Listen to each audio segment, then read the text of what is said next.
And here's I'll show you how to transfer your photos to your Files app in iPhone.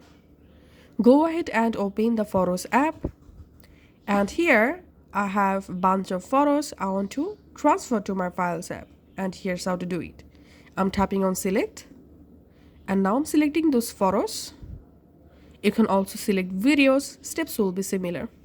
Once you selected one or multiple photos or videos to transfer to Files app, tap on the share option. Here you have to go down and tap on save to files. And now go ahead and select a folder where you want to save. Open the folder and just tap on save. And then your selected photos and videos will be copied to your Files app.